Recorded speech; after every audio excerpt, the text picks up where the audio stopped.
Well, this week, the LA County Metro Board is set to vote on expanding the K line, adding more stops into Hollywood, including a station at the Hollywood Bowl.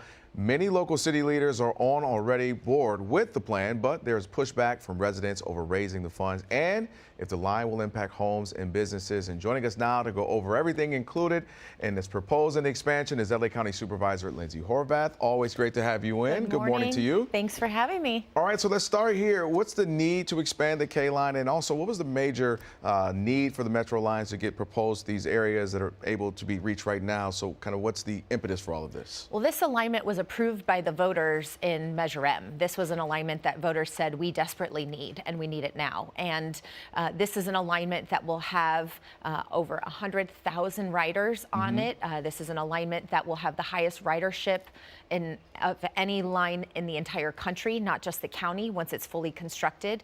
It will connect communities that were previously divided by redlining and make sure that people are able to access health care and jobs and economic opportunity. This is an alignment that will also unlock ridership throughout the existing system. And it's a critical north-south connection and corridor as opposed to many of the other that are east-west. So we have to make sure that we're unlocking ridership throughout the region and getting people to the places they need to go. So obviously you named all the benefits of it, and it seems like this will be something that's great. But let me ask you, how important is it to get these proposals passed and also finish over the next couple of years? We got the Olympics coming. We obviously currently have the World Cup, but a lot of big things happening here in LA. We absolutely have to move now. It is essential that we do it, not only because people need to get around the region each and every day. We know this won't be constructed for the Olympics. We know that. But what we do know is that each and every day, there are people who need to get to jobs at Cedars-Sinai. Everybody knows when shift changes because the traffic patterns change. And we need to get people out of their cars. We need to connect people to healthcare services. UCLA is creating a new mental health campus around Fairfax and Olympic.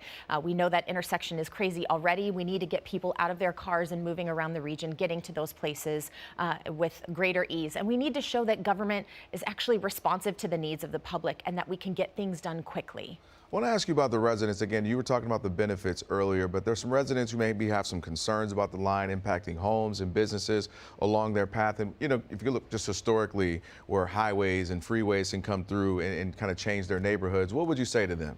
Well, what we do know is, as I mentioned, these are communities that were previously divided by redlining, and so they were cut off from healthcare, from economic opportunity. So this alignment allows people to get connected to things they were intentionally divided from.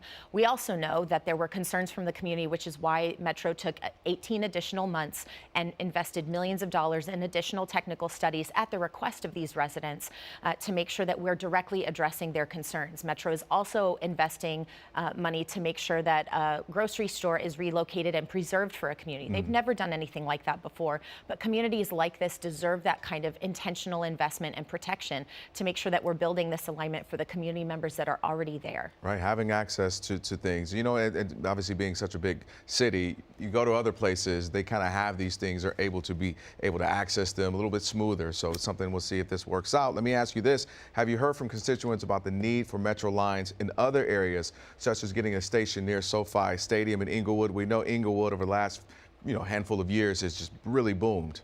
Oh, well, we need a lot more alignments throughout the region. I know that Measure M was a vision that brought a lot of voices together throughout the Los Angeles County region, but we know that expanding the system is always what we're hearing from our residents, especially our transit riders who are looking for more access by bus, by rail, and so much more. So yes, we absolutely need to make more connections. I know Mayor Butts has been hard at work in Inglewood trying to bring more transit options to the region as well. And so this alignment brings communities together and helps to connect us, so we're all working together in those fights. If we could just get one coming from like SoFi Stadium to the Valley for me. Just all right. Just like get straight to the game, just straight to it when you get to some of the events there, concerts and whatnot. No, it's obviously this is something that'll be really interesting to see for folks, just making it easier and just having access to things. And I want to finish here with you. The Board of Supervisors approved your motion to evaluate the economic and job impact of the Paramount-Warner Brothers merger. What are some of the main questions that you maybe have asked in your report and some things that you're keeping an eye on? Well, we just saw with the merger of Paramount Skydance thousands of jobs were lost in Yeah. that merger. Right. So that's recent. It's one of the players who's involved in this, and we have to make sure that we are protecting jobs, not losing them, while our state and local governments are trying to do all we can to invest in protecting production and keeping it here. So what we're trying to study is the economic impact, both in terms of jobs directly, but also we know a lot of those ancillary jobs, dry cleaners, florists, so many of the supportive businesses that are part of this economy too get impacted. And so we really need to understand before we make such a big decision what that's going to mean for Los Angeles and most importantly for the workers who will be impacted. Yeah, you brought up a great point. We often remind, you think of Hollywood, you forget about those, as you mentioned, the restaurants around there that serve the people. Absolutely. The folks who are making the clothes, and so many people that are businesses that thrive because of this industry and the work that's being done. Well, LA County Supervisor Lindsey Horvath, I appreciate your time. Thank you for coming in, and I'm sure we'll have you in again soon. Thank you so much. Thank you very, very much. I appreciate it.